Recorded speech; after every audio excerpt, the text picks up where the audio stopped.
शकतो? नमस्कार शेतकरी बंधूंनो, मी Madan Bhandurge, Kaveri seeds area business manager, Chhatrapati Sambhajinagar प्रतिनिधी.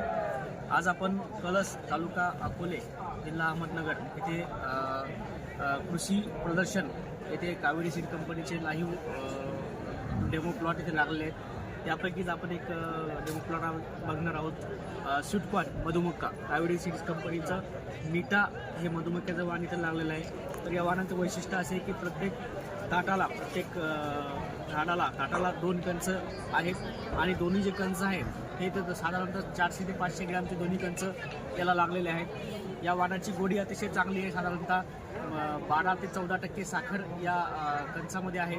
आणि तुमच्या घरी जर जनावरे जर असतील, म्हणजे गाई वगैरे पशुपालन तुम्ही करत असाल तर त्यासाठी खूप उपयुक्त असं वाण आहे. तुम्ही जर याचा चारा जनावरांना खाऊ घातला तर तुमच्या जनावरांच्या दुधामध्ये ग्लुकोजचं प्रमाण वाढून फॅटचं प्रमाण जास्त वाढेल. त्यामुळे दुधाची क्वांटिटी पण तुमची या मक्याच्या चाऱ्यामुळं वाढू शकते आणि कंचाचं पण उत्पन्न तुमचं वेगळं होऊ शकतं. असा दुहेरी फायदा या मीठा या कावेरी वाणाचं तुम्ही घेऊ शकता.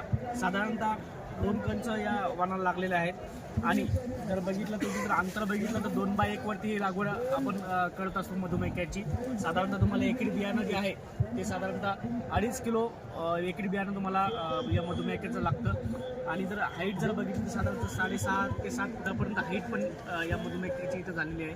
तर माझी सर्व शेतकऱ्यांना विनंती आहे की साधारण हे कमी दिवसाचं पीक असून दुहेरी फायदा देणारं पीक आहे. तरी सर्व शेतकरी बंधूंना माझी विनंती आहे की कावेरी सीड्सचं मधुमक्का हे पीक लावून तुमच्या जनावराला ची काळजी आणि जनावरांना चांगला चारा पण एक मिळेल आणि तुम्हाला दुसरं इतर उत्पन्न पण यापासून चांगलं मिळेल. तरी माझी सर्व शेतकऱ्यांना विनंती आहे की तुम्ही कावेरी सीड्सची जी आहे ती मधुमक्का तुम्ही लावून तुमची आर्थिक प्रगती करू शकता. चांगला आला.